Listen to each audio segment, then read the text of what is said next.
Let's get to it, man. It's showtime. It's showtime. It's showtime. Let's get in it. SparCenter, man. Yo, we've been watching every piece of content that there is leading up to this fight, man. Yes, sir. It's time. It's really unbelievable, the amount of energy, hype. What else? How are you feeling? Well, first of right all, this I just moment? want to say I haven't been in, my nephew's been holding down the content game. And I just want to say, I apologize. I'll try to do better. But as far as this, we're doing it now. And we talk every day boxing, talk so every day regardless about of it, us not giving you these long length better podcasts. late than never. We'll try to keep this nice cut and tight. And I'm probably gonna go. What are you saying, fanboy?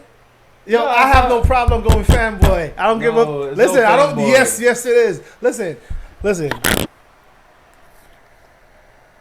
Bud will beat the shit out of Spence tomorrow night. I don't care. Trust me. Skills pay the bills. I told you this. I had a bunch of different minds on where I should go with this. Spence, I love you, brother. Listen, I always tell everybody, we're from Trinidad, so I have a Caribbean bias with literally everything, especially even boxing. But I'm sorry. Bud Crawford is different.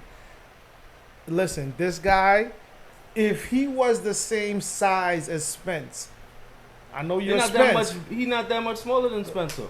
My question still remains. And he got the reach, if I'm not mistaken, he got 2 inches. He has the reach. He has the reach on everybody he fights. Yeah. If he was the same size as Spence, what would you say? They are the same size. If he's not the same size. He came up from He's an inch 130, shorter than 135. I don't use that. I'm just saying, if they were naturally they are the same size, they're both fighting at 147. They are the same size tonight. They're not the same height as 5'8" against almost 5'10". I'm just saying, almost 5'10". Hey man, we're not going to nitpick because you know what happens. You know what happens. People are going to use when Spence does what I believe he's going to do. People are going to use this excuse. Bud was too small. He came up from 130. I'm not using that. I'm not using that excuse. Two grown men fighting at 147. They are the same size. Bud came in at 146 3/4. Spence came in at 147 on the dot. I'm asking you. Let's get it. If Bud was 5'10", like Spence was 5'10", what would you say? 5'10". He's 5'9.5". What would you say? Nothing. I wouldn't say anything. No, I'm just saying. You would still say Spence. I'm asking you. You would still say Spence? Yes. Because I'm not going with Spence based off of a fraudulent size difference. If they were the same size, if they were the same height, I would have no problem from a long time ago saying Bud will beat the snot out of Spence. So 1 inch, but 1 inch height difference. Yeah, because 1 inch, it also manifests itself in different parts of the frame. I'm just saying, and no, this is not gonna say if it's. This is not gonna determine if it's win or loss for me with the size. It's not that. I'm just saying that if Bud was a bigger person, I would have no problem saying he was gonna literally like wash Spence. Okay. But as of right now, the only reason I give Spence a chance against Bud 1 inch height difference is because of that 1.5 inch all across the board, chest, that's everything. Nonsense, man. I'm telling you, listen. I'm going against my Caribbean bias. I am, and it's because this guy is supremely talented. So was it your Caribbean bias or the 1 inch height difference that made you take this long to profess to the people who you rolling with? I was always thinking like this, but I was just too. Right. So was it the Caribbean bias or the 1 inch height difference that held you up?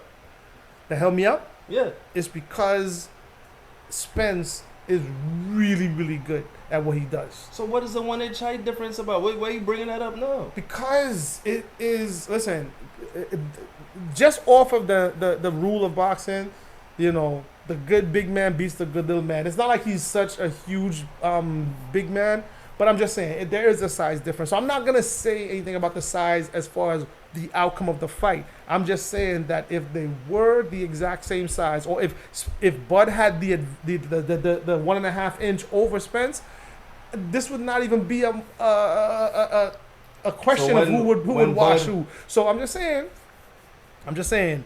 Having said that, that's how much respect I have for Bud's talent. Where I don't believe the size is going to dictate if he wins or if he doesn't win. Because the height difference didn't dictate whether or not he beat Kell Brook either.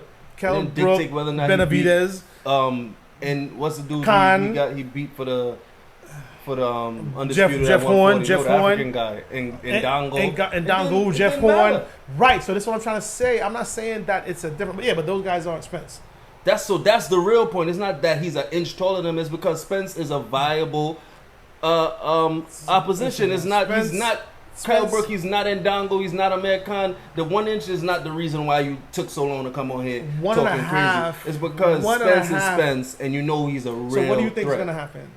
I told everybody, round 8 through 12, late fight, KO, TKO, or Spence by decision on the cards. Okay, so I don't have this fight going either way to 12. This fight's not seeing 12. All right. Right? You know what? This fight's not seeing the end of 12. It may see the first round of 12. You never know. But I see a stoppage in this fight. All right? It could be, I'm just overhyped because this fight is tomorrow night. But this fight is not seeing 12. The way that these guys go do their business, I don't see this fight going to 12. I don't think these guys are friends as of right now. I don't think they're friends. I think they want to stop each other. No, I think they want to stop each other. Yeah, that has nothing to do with what happens in the ring. I think personally they cool, but in the ring we're gonna get a dog fight. I believe that. So this is what I'm trying to say. I don't see the fight going all 12. Okay. I'm going with Bud just totally outclassing this guy due to speed, due to just overall technique. That switching, people think that switching is not gonna affect Spence because we've seen him train for the past three weeks, and he's shown us that right now he's trying to adapt to it. That's all well and good while you're training, but when Bud squares up and he turns, and all of a sudden he starts jabbing with the right hand, and his left is just as lethal as a power punch as his right, I think it's gonna, and he gets hit with it, it's gonna be all out. And I don't think Spence is quick enough to react to what Bud will bring to him. And he walks through a lot of fire. He walks through hell trying to get to you. And he's been able to do it for, 29 fights? It's 29 28. fights? 28 fights. It's going to be 29, but yeah, 28. It's going to be 29. It's going to be 29, but 28 thus far. But I'm just saying that, but he walks through hell for it, but that's not gonna work this time. All right. That's not gonna work this time. Bud looks to me like he's ready. He looks to me like he's he's taking this personally.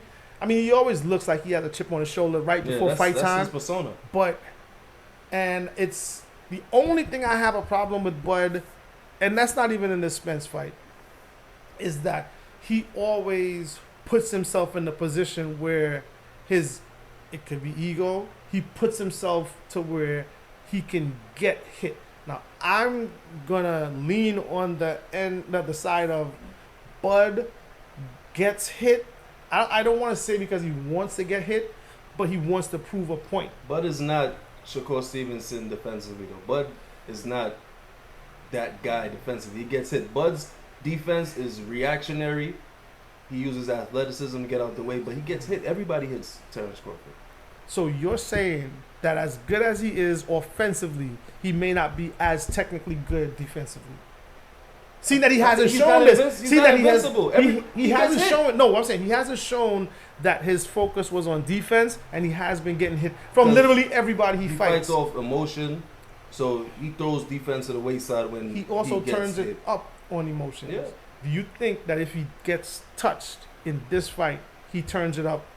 Yeah, I always say it, and you could go back to other podcasts. I always say once you get hit, the real you comes out. I don't think he's gonna get to this hype, this level, this stage with all these people and millions of people watching, get hit by Spence and calm himself down and get back on to his game plan. He's gonna turn into the same Bud he always turns into. Okay. I'm not saying and it could be to the benefit of him because we've seen him get hurt and then knock people out. Spence. What I'm saying is once Spence stays defensively responsible in terms of bringing his hands back after his offensive output, and he keeps the pressure that we know him for keeping, I think at some point 8 through 12 is going to end up in a TKO. Spence going to win off points. That's simple. That's my prediction. That's what he does. Let me tell you something. It may be, we talked the other day about lazy narrative when it comes to certain topics, right? So we touched on Monster, and I tried my best not to lean on a lazy narrative and say this guy reminds me of Pacquiao, but god damn, this dude does remind me of Pacquiao, and it has nothing to do with the Asian thing.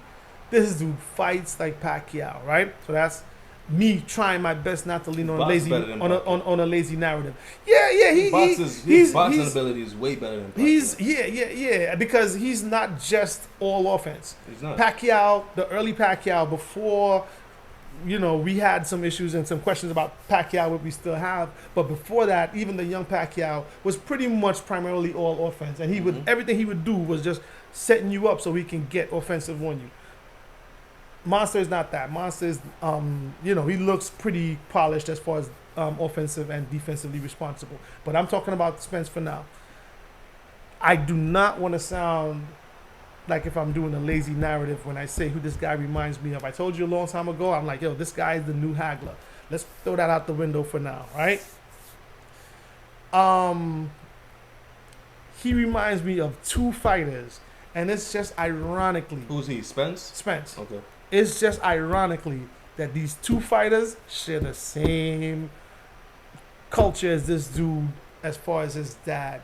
He reminds me of Mike, the body snatcher McCullum. The way he bows forward and he just like aims and he goes into your body, right? He's faster than McCullum, right? He's faster than McCullum. Also, he comes back. McCullum didn't really have the high guard. He comes back with the high guard instinctively, right? But the way he attacks your body, Mike, the body snatcher McCullum, right? And he also, I looked over the fight with him and Kell Brook. And I was like, this guy's reminding me of Glenn Johnson, the way, and I again, this is a dirty word with Spence, and it's not derogatory, it's not, trust me, I know Spence is the man. But the way, the simplicity of the way he goes about his business, he reminds me of Glenn Johnson, right? Glenn Johnson was simple,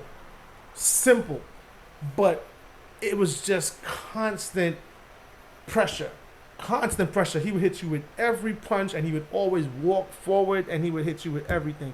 So he just happens to remind me of Glenn Johnson and Mike McCullum. It just so happens that these two dudes are also Jamaican heritage, and I don't know if this is why he reminds me of that, and that's why my mind was going. But believe you me, when I looked at his style, I didn't think about the heritage. I'm like, this guy just comes forward and he walks and he steps forward doing what he does, right? What helps him out is that instinctive high guard, right? It helps him out a lot.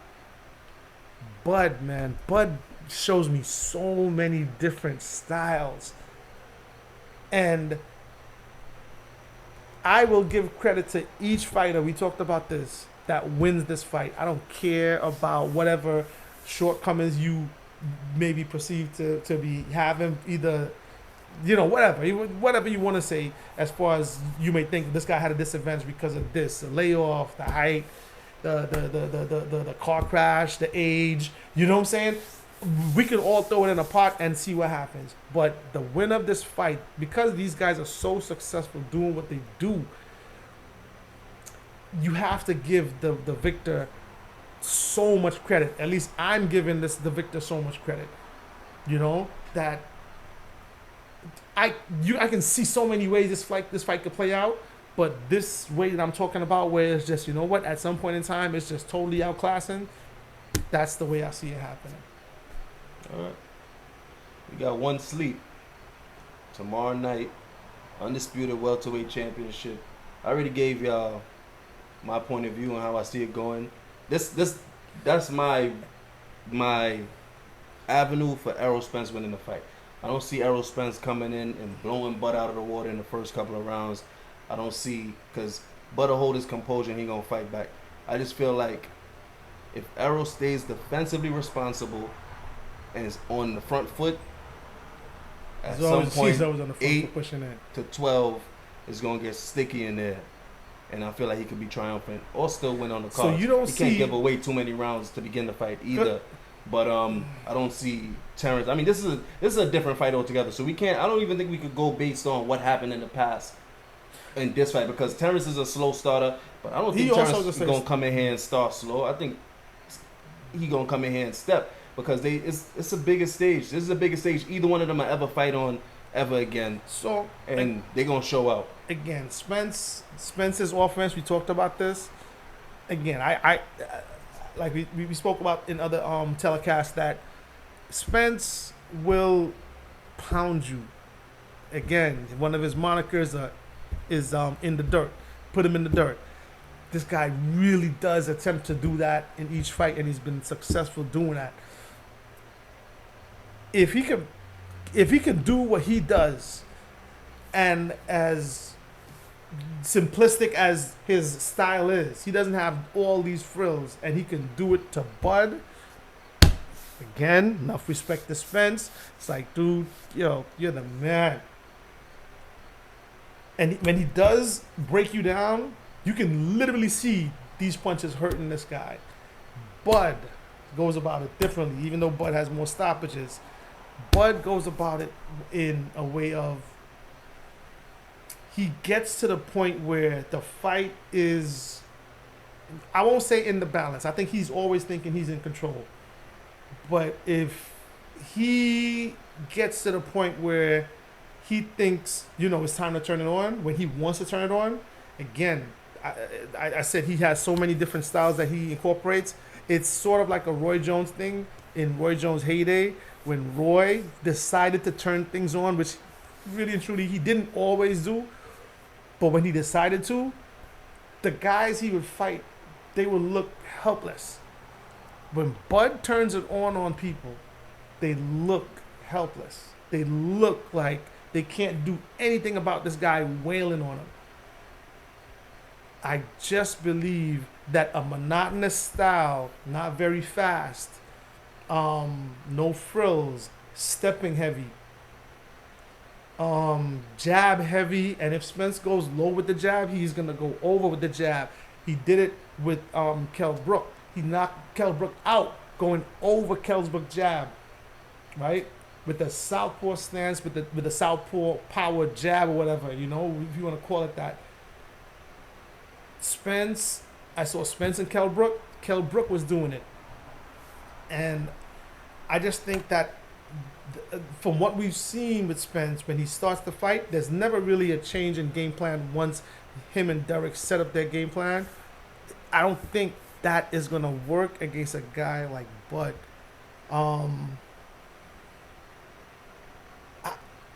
Again, I went all fanboy saying Bud is going to beat the shit out of him, and I truly believe that. I believe you. I believe that you believe it. But that's taking nothing away from how good Spence is at what he does. I just think he won't ask enough questions outside of, I'm going to pressure you, I'm going to pressure you, I'm going to pressure you. I don't think he's going to ask enough questions outside of that for a talent like Bud Crawford. Okay. Understandable. If you had to come up with a scenario where Bud wins this fight, how would you come up with the scenario? What's the scenario that you see? Spence loses track of his defense, gets caught with something, and it stuns him, and Bud jumps on him with an onslaught. So the only way you see Spence losing is if Bud jumps on him because he's stunned and the fight is stopped. No, that's the only way I see him knocking him out. But overall, that's the only way I see him knocking him out. But it's possible that. But I see it's little things. Like I watch a bunch of Spence's fight leading up to this, and nobody's ever gonna. It's because it's not flashy. Nobody's gonna talk about him stepping on the ankle and cutting the ring off. Kell Brook tried all how in that fight to get away from Errol Spence. And the ring just kept getting smaller and smaller and smaller. Everybody's Spence fight does that. So I don't see, Errol is not ignorant or stupid. He's a well-trained boxer. So yeah, Terrence Crawford is fleet of foot and he's real athletic. but he's not gonna be able to dance. I don't think any boxer could dance for 12 rounds against somebody who's not afraid of their power and possesses power. I always say, if you are a pure boxer and you're fighting a power puncher, I don't care how good of a pure boxer you are, you gotta show me something real special to box and keep somebody off of you who's isn't afraid of your power and possesses power for 12 rounds before they catch you. And you got to show me something different. We seen it happen just other day with Speedy Rashidi Ellis. If I sit down here, I can make a whole list of guys who thought they was going to just box somebody for 12 rounds, and it didn't work out for them. We saw it Tuesday. So, to bring it to this fight, it's going to come to a point where Terrence Crawford is going to have to do something other than just try to outbox Errol Spence. Because it's not going to happen for 12 rounds straight. And if it happens for 12 rounds straight, I could speak for everybody. This is going to be one of the most deflating fights in terms of hype and what happens that we've ever. It's gonna be worse than Manny Pacquiao and Floyd. So? If Terrence Crawford just stays away from Errol Spence for 12 rounds, counters him and spins him for 12 rounds straight, and Errol doesn't have any offensive output or catches Terrence Crawford at some point, hell yeah, that's gonna be one of the most disappointing fights ever. Manny is a power puncher that got neutralized. But I'm just saying, do you think? I never gave Manny a chance. We talking about Terrence Crawford, and that's another thing. Terrence Crawford is not Floyd Mayweather. I see these people online all day talking about Terrence Crawford being Floyd Mayweather. He is not Floyd Mayweather. Let's pause for a minute. Keep it real. Let's pause for a minute. So all of this, let's pause for a minute. He gonna do let's pause for a minute. Floyd did Manny is nonsense. Let's pause for a minute. If we being real. Let's pause for a minute. Spence is not as fast as Manny. Number one. Okay, cool. Right. Yeah, better boxer than Manny. Does Floyd at 147 or even 154 for that matter have as much power as Spence? Does Floyd? That's what you want to ask me? If Floyd has as much power as Spence? Yeah, as Crawford. Yeah, no. Bud. Right. So this is what I want to ask you. Do you think Bud punching Spence in the face is equivalent to Rashidi Ellis or Stephen Fulton or these guys who's just gonna box? Do you think that's Bud?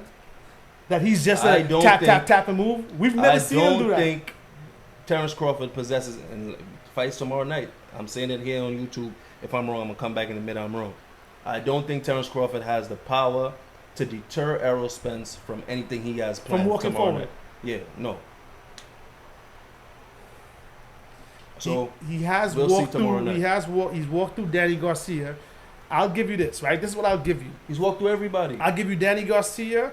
I probably feel like he walked through a prime Kell Brook. As much as y'all want to say, that's not the same Kell Brook that Terrence Crawford fought. He walked through a prime Kell Brook.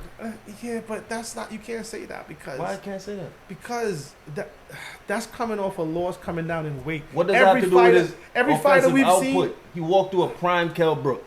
So then okay. So if Errol didn't walk through a prime Kell Brook, then what Kell Brook did Bud walk through?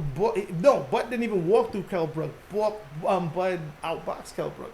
Outboxed Kell Brook. Kell Brook was out jabbing Bud for the majority of the fight. No, he wasn't out jabbing him. No. I'm just saying. So we agree to disagree on that. No. I'm just saying. If you watch that fight back, took Terrence Crawford a little bit. I can't recall if it was 2 or 3 rounds to figure out Kell Brook, and then he started countering him. He switched on him, and because he was getting out jabbed. Yes, right. When he switched on him, wasn't. No. But it wasn't out jab. So if we don't give Errol the props for walking through a prime Kell Brook, then what do we give Terrence Crawford? This is what I'm saying. This is what I'm saying. So 5 years later. So where I'm going with this is this, right? Where I'm going with this, I think. Just answer that question. What's that? If Errol didn't walk through a prime Kell Brook, what kind of Kell Brook did Bud Crawford fight? He fought a way lesser version of Kell Brook than Spence. A lesser version. Right? But what kind of lesser version? Because if Errol didn't fight a prime Kell Brook, then what kind? Was he a bum? When Terrence Crawford fought Kell Brook, was he a bum? Yes. Okay.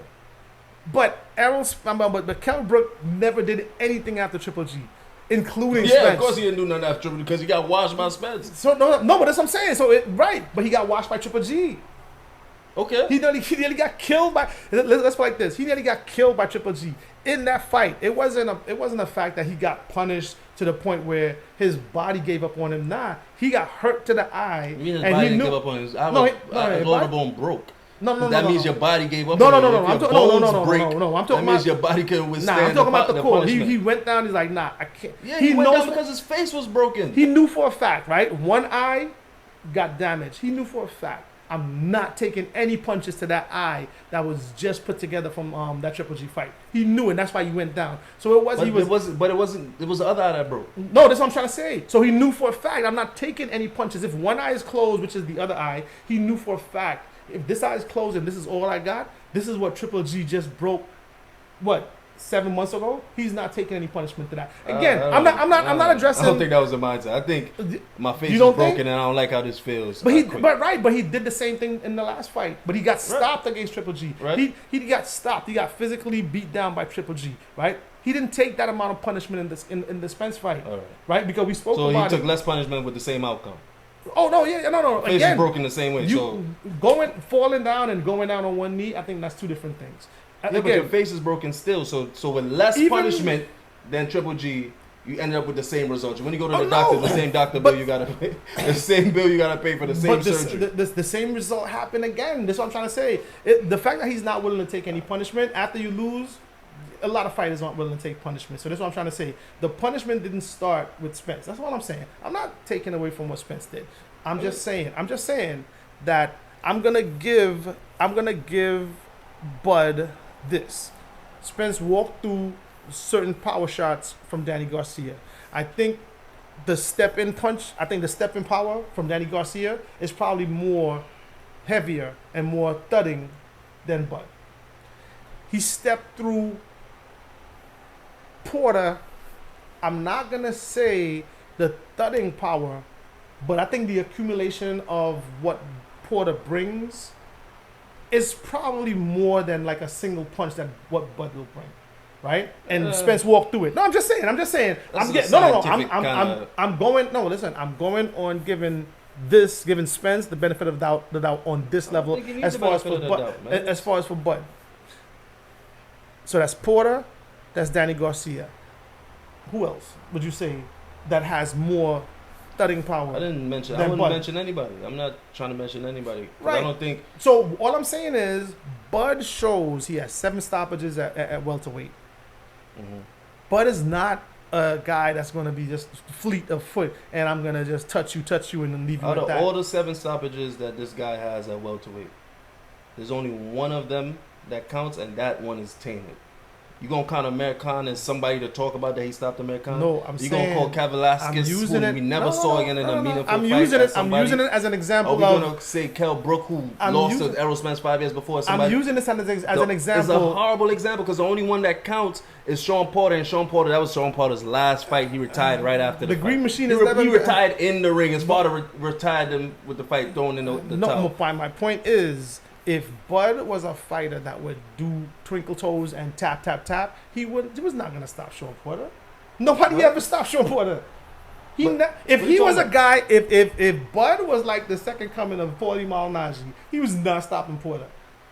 I don't understand the point you're trying to make. I'm saying that because Bud, he stopped these guys, he's not going to be that kind of guy against Errol? No, I'm saying that Bud is not a tap, all finesse boxer. No, Bud gets in your ass, and that's what I'm saying. Each and every fight that we've seen Bud do, right? He gets in guys' asses, right? Pause. But the opposition has a lot to do with everything, and we will find that out tomorrow night. I'm telling you, we're gonna find out tomorrow. And even if we find out that Bud is everything that he showed us against less opposition, that's exactly who he is against Errol Spence, then it's easy. You just give him his props for doing so. All I'm saying is. He is not, in my opinion, going to deal with Errol Spence the same way he dealt with all these guys that he fought to get to this point. Oh, okay. All right. And I could see that. I can see him respecting Errol Spence and Errol Spence's power. I'm saying, to me, he respects a lot of people. He respected Benavidez. He knocked Benavidez out in the 12th round. No, I'm just saying he knocked Sean out in what? That was the 11th? No, the 9th or something like that. So he gives guys I don't even respect. think he wanted to hit. The crazy thing is he didn't even want to hit Sean Porter. He had to realize he was losing the fight because the whole fight he was just there styling for no reason. And Sean thought he was winning the fight because he was on point. But then it goes, I'm losing, and he knocked Sean Porter out. So what? So this is what I'm saying. So this is my point. I'm saying. So what you're saying is that he's not gonna get to a point where he's going to think, listen, all right, Errol, you've seen this version of me. Now let me show you the I'll get in your ass version. You're saying that at no point in time he's going to turn to that guy. It's going to be all finesse all night. No, I never said that. I didn't say that. No, that's what I'm asking you. So that's what I'm saying. Because what you're saying is that guys can't outbox guys like Shakur Stevenson, who's trying to work on his power right now. Fulton on Tuesday. You know, Rashidi with Villa, whatever. Fulton was the whole I'm just saying. Fulton even tried to outbox. But you put Bud. Scared from round one. You put the example of Bud boxing Spence in with them. I'm just saying that as far as that, what you see with Bud, have you ever seen Bud do that? Do what? Try to outbox somebody. No, just finesse guys all night. I mean, that's what he was doing with Sean Porter for whatever reason it was. He wasn't putting up a fight with Sean Porter. Him and Sean and Sean, they still go to the house and have barbecues together. But what I'm saying is, I don't think, to answer your question, if I understand it correctly, I don't think Terrence, that's why I said you got to eliminate everything from before. Because I don't believe Terrence Crawford is going to come in there and try to box with Errol Spence. I think he's going to come in there and step.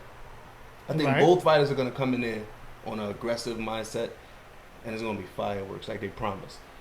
And I said I would be highly disappointed if Terrence Crawford decided he's coming in there to just outbox Errol Spence for 12 rounds, or attempt to do that for 12 rounds. So I don't see that happening at all. I do say the fight may actually happen unless something like really spectacular happens after 7 rounds. We spoke about that. So after 7 rounds, what you're saying is that eventually whatever Bud did for the first 7 rounds, whether it is finesse, now it's going to get to the point where Spence is going to turn it up. This is what he does. Right? And you're not going to be able to take what Spence does. No, it can't be after 7 rounds. Spence got to turn it up from round 1. No, I'm just saying. You said from 8 to 12 just now, but I'm just saying. Yeah, for the stoppage. Right, for the stoppage. It got to be from round 1. The pressure got to be on from the bell. He got to be pressuring them from his walking. But so what you're saying is you don't see Spence, again, just like how you said you don't see Bud approaching this fight as before, as these other fighters before, right? Because he's fighting Errol Spence. You don't see Errol Spence doing what he normally does, which is like lay back, probably, again, download information. I've never seen Errol Spence do that. What, you see Errol Spence lays back and collect information with who? I'm just saying if you said that's what he normally does. He doesn't. No. What I'm saying is he doesn't get in guys' tails until after the second half of the fight. I'm talking about the jab. I've never seen Errol Spence fight from the first round. The jab is not popping. The jab is outside and is all night. The jab is all night. He starts the fight from jump. He's dancing around. He's jabbing. Yeah, but no. Against Sean Porter, against Kell Brook. From the beginning of the fight, they was brawling for Sean Porter, and from I'm just saying. Beginning of the fight. No, but he loses early rounds. But that doesn't mean he's downloading. He ain't sitting back there downloading. He's fighting. No, I'm not saying he's downloading to the point where he's personally downloading. I'm pretty sure he does certain things differently. From the first half of the fight. Otherwise, I don't think he'd be losing. I'm just saying, Danny Garcia, he lost a lot of rounds. He's not a guy that the bell rings, ding ding, and he's out to get you. Yes, it is. That's exactly who he is. Yeah. It's aggression and it's accumulation. By the time it don't just happen in the 8th round that he starts doing something spectacular that makes people break down. Yeah. It's because he's been doing it from the first round. Yeah, he's gonna lose some rounds because he like I said, he has to be defensively responsible. That's what all I need from Errol Spence on Saturday is to be defensively responsible and bring everything else you normally been bringing. He's not defensively responsible from round 1? No.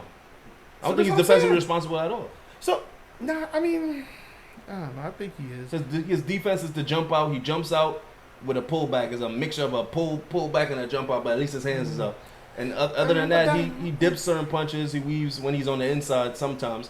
But he's not the most defensively responsible person. I think it's just because he comes in there with the mindset to stop you. But I think if he wants to be defensively responsible, he can be, and I think he's going to showcase that tomorrow. He was against Mikey. That wasn't even defensively responsible. I think it was just he played the perfect spacing game with Mikey. He knew Mikey was a smaller guy. He kept him on the end of the jab. It wasn't so much defensively responsible. Shakur is nothing but space, and we have him as the best. Yeah, but even when you pressure Shakur up against the ropes and he does his version of the shell, he'll make you miss. I don't see Errol. Shakur be comfortable leaning on the ropes, making you miss. That's what I mean, like defensive. But I don't think Errol is that type of defensive fighter. Errol is a spacing guy, and Errol is he'll pull out. If it's getting too sticky in there, he'll jump out with his hands by his chin. Everybody knows because he does it all the time. Jump out with a kind of pullback motion, hands by his chin. So after the accumulation that you said that he has to start with, from 8 to 12. Do you see the likelihood of him stopping Bud, or do you think that it may stop Bud?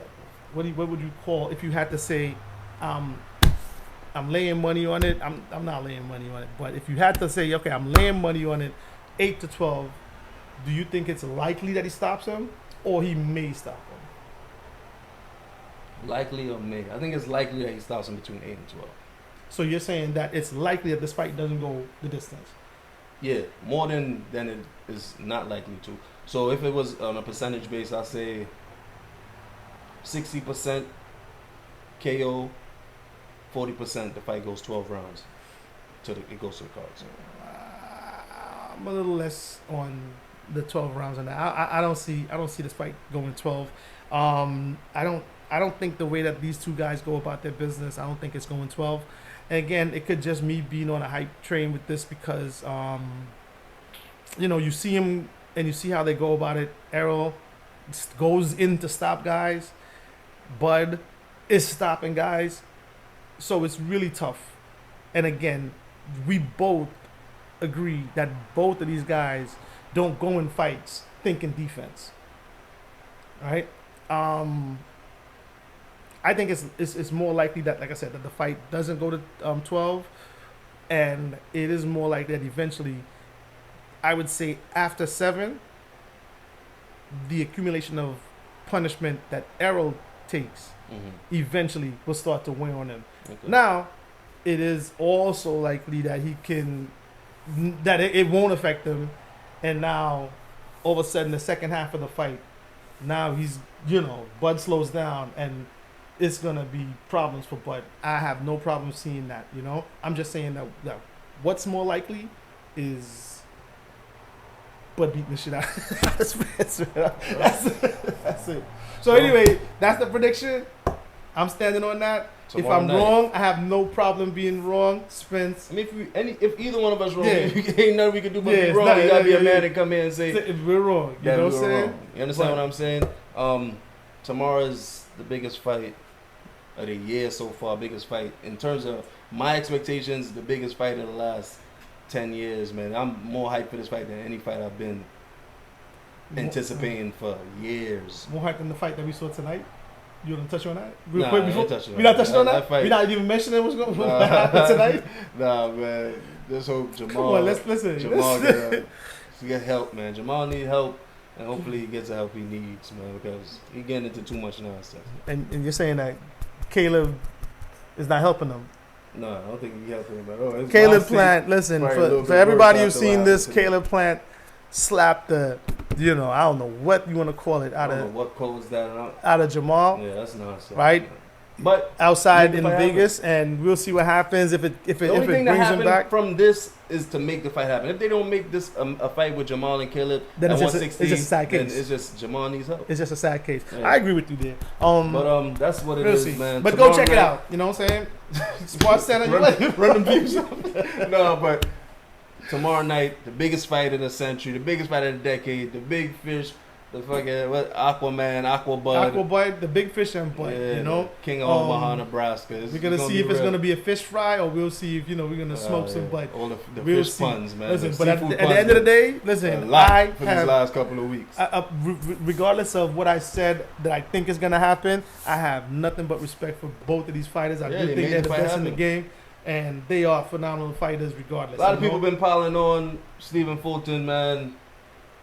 All the best to you. You win some, you lose some, bro. I just feel like you didn't have the right game plan when you went in there. Or you had a game plan, and when you realized there's no game plan for this kid, then you know what it was. But you made a payday, you can feed your family, you back here safe, man.